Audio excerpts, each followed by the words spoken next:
was not disappointed. The best dark ride in the country. Staff really annoyed me in this park. Barely queued for anything. I've never felt so unwelcome in a park. Tasted disgusting. A great immersive experience. Never going on it again. Somebody train this member of staff, please. I just went to Blackpool Pleasure Beach for the first time in 25 years. 1999 was the last time I went. I was 9 years old. Valhalla was still being built. And I just went back because I wanted to get on these rides, some of these new rides, and just experience the park in general, see what it's like now. And I have some interesting stuff to say about this park. All right, first and foremost, the big one was closed. Nothing you can do about it. The winds were too strong. We didn't go on the nicest of days, sadly, and it didn't even test. It was just too high winds. It happens. I've been on the big one before. I did go on that when I was 9. So it's a shame we didn't get on that. It was, I kind of wanted to refresh my memory of, I know the first drop was really good from what I remember. But never mind, there'll be another time. So let's get to the most popular ride in the park, Icon. I was really excited to ride this because I've heard so many good things about it. Some people rank it as their best coaster in the UK. So I was dead excited for this, and I was not disappointed. I had a great time on this ride. I was out of my seat all the time. I sat not at the front, but second from the front. That first hill you go over after the launch, I thought I was going to come out of the damn train. But I love how it threw you from side to side, and it was a long ride. It was a lot longer than I was expected. It just continued. It kept going.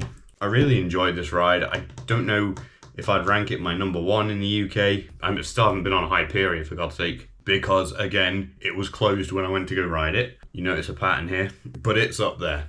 I did want to do Enzo, but they didn't have the Enzo trains out, so that wasn't an option. So I was willing to pay £15 extra to do the spinning back row. Next up is Valhalla, which I can hands down say is the best dark ride in the country. I thought it would have been Curse at Alton Manor, but it's not after this. The effects in that ride were insane. I knew how wet I was going to get, and that's fine. The water effects that go over you, the lighting and the scenery and all the animatronics, the flames that were coming up. I thought it was such a great immersive experience. I loved it. My biggest criticism of the ride, however, I can't hear anything. I can't hear what the narrator said. There's like a voiceover telling a story. Barely made any of it out. It was too quiet and it was kind of muffled. They need to change that so I can actually hear the story of what's going on. That kind of ruined the experience a little bit. The other thing that happened on Valhalla was I lost a contact lens. I don't know how. At some point on the ride when I was ducking from water, I must have got water in my eye and it washed out or something, but I lost a contact lens on the ride. So that kind of sucked. Nevertheless, I really, really enjoyed Valhalla. I did really want to go on it again. I just didn't want to get wet because it was a cold day and we didn't want to get any more cold and wet. So those were the 2 main rides that I wanted to go on because I'd never been on them and I've heard such good things about them, and I was not disappointed. I'd definitely go back to Blackpool just for those 2 rides. The next ride is Infusion. Now I was very curious for this ride because I've heard a lot of complaints about Infusion. I was dreading going on it because I heard how rough and violent it is, and I gotta say, I was pleasantly surprised. I really enjoyed Infusion. Controversial opinion, but I was sat on the front row. I held my head back the whole time. My ears got bashed twice in the middle of the ride. That's it. The rest of the ride was fine. I had a good time on it. I don't get it. Everyone was like, oh, get rid of the Infusion, tear it down. It's the roughest ride in the country. I'm never going on it again. I didn't see it, but I've only had 1 ride on it. And based on that 1 ride, I thought Infusion was actually quite good. I don't know, maybe I'm just hard, but that's my advice. Sit on the front row and hold your head back the whole time. You do that, you won't get hurt that much. We also went on Grand National, a ride that I went on 25 years ago. Loved it. I thought it was great. Obviously, it's very rackety and old. It needs a paint job. There's rust everywhere and very loud and shaky, and it didn't bother me. I can handle a rough ride, so I really enjoyed it, especially the bunny hills at the end. I don't think it should go anywhere. Hell, if they are going to do anything with it, RMC it. Because it's a long ride and you could make a decent RMC out of that. And I don't know if it's been done yet or not. Dueling RMCs like this where you kind of race each other. I don't know if that's out there. I'm not sure if it is, but hey, here's your opportunity to do one. We also went on Avalanche, which I remember going on years ago as well. I had a great time on that. I love how it just gets faster and faster as you go down, and so I have nothing bad to say about Avalanche. It's a great ride. It's the only bobsled coaster I've actually been on, and I'd go on it again. Those are the only roller coasters we went on. We kind of skipped the rest. We didn't do Big Dipper or Revolution or Nickelodeon Streak. The only other rides we did were 2 dark rides. We did the Ghost Train.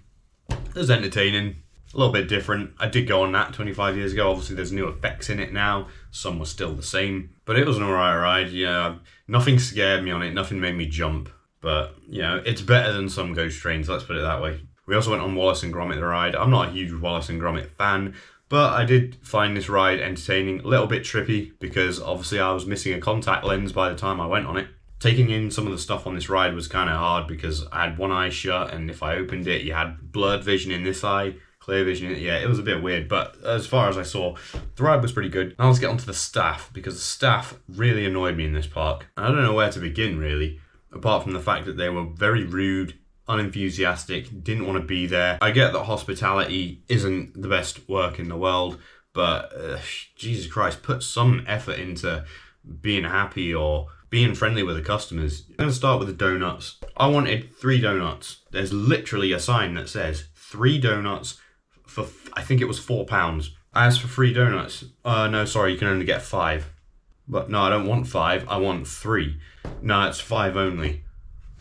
First of all, why do you have a sign behind you that says 3 donuts? Secondly, what, do you not want my money? Like, do you not want my business? Okay, your park's not going to go out of business if I don't buy them, but I'm stubborn. I was just like, no, I'm not having that. So I just didn't get any. If that's a rule and you can't buy free, fine, cover up the sign. But I don't think it was. And if that's the case, then can somebody train this member of staff, please? Like, it's literally an option behind you. Why can't I have 3 donuts? I don't want 5. I didn't even want 3. I just wanted 2. A light snack, you know? And then I went to go get a coffee.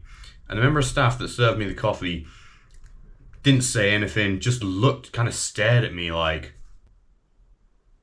looked really miserable, really unhappy to be there, gave me the wrong size coffee. I ordered a regular and got a large, which, alright, fine. Wasn't too happy about that because the coffee tasted disgusting. Some of the worst coffee I've ever had. We went to Loki's for lunch. Member of staff, you're right. Yeah, where you sat? I guess we'll sit upstairs. Can't. Upstairs is closed. Alright, where can we sit? You can sit around the corner. Okay, I guess we'll sit around the corner then. Alright. Why are you asking me where we're sitting when you've literally just told us where we're sitting? Not to mention the fact that we were the only customers there. Pretty freaking obvious. It was one of those moments where I was just kind of like, what just happened? Like, is it just me, or is that a little bit weird? And then when we were queuing up for Grand National, we had a kid who was obviously a theme park enthusiast. He loved Blackpool. He was on the Grand National. He was just chatting to us about the ride, you know, and Blackpool Pleasure Beach. You know, he was being friendly. And then a ride operator came up to this kid and was like, mate, you've got to stop talking to all the guests here. Why? He's just being friendly. You've got ride operators literally telling the guests to shut up and not talk to each other. It didn't sit well with me. I just thought it was a bit weird. And just the ride operators in general just seemed a bit, you know, like they come from Blackpool. No offense to anyone who comes from Blackpool, but I walked up and down the town. You got some rough characters there. As far as ride operations went, they were fine, you know, we were getting on and off stuff pretty quickly. We barely queued for anything because it was, then this is bank holiday, the Sunday before bank holiday Monday. Considering it was a bank holiday, the park was very quiet. I guess everyone went the day before for the fireworks, but most rides were pretty much walk on. We didn't queue longer for 10 minutes for anything, I don't think. But yeah, as far as staff goes, Jesus Christ, get some new staff, train them properly, get some decent people. I get that it's a seasonal job there because it closes over the winter, but I mean, I've never felt so unwelcome in a park. And that's not all the staff I'm criticising. Some were fine. I'm just saying most of the staff. You're going to get dodgy staff wherever you go, whatever theme park you're in. But for Blackpool, this was a little bit too much. I had too many negative interactions with the staff, and they just did not give a shit. They didn't want to be there. On top of that, I had my palm read by a psychic. It cost me 30 quid. Bit much, but I've always wanted to do it, and I thought, whatever, I'll do it. Apparently, I'm going to meet someone in December this year, and it's going to be the person who I get married with and have kids with. So, yeah, I found that out. We'll see if it happens. If it does, then hey, I got my money's worth. All in all, I thought Blackpool was a good day out. I would go again. I'd like to go on a sunnier, nicer day. Kind of hard to predict, and I'd like to get on the big one. I'd like to see a new roller coaster there as well. There is rumours of a new one going up. I know there's a new flat ride coming to Blackpool, which is a good flat ride. I've been on one of those, and I know there's plans in the future to build some kind of roller coaster. We don't know what the plans are, but something's going to come in the next couple of years for sure. They've got plenty of space and land there that's unused where they could fit something in. You take a ride like Icon, realize how long it is, and it doesn't actually take up that much room. So there's definitely potential for them to build a world-class coaster that could really get people coming back to the park a lot. Leave your comments in the comment section. I'd love to know what you think about Blackpool. If you've had similar interactions, bad staff, bad weather, bad rides, good rides, what you think is going to happen to Blackpool in the future. Other than that, thanks for watching. Like, comment, subscribe. See you in the next one.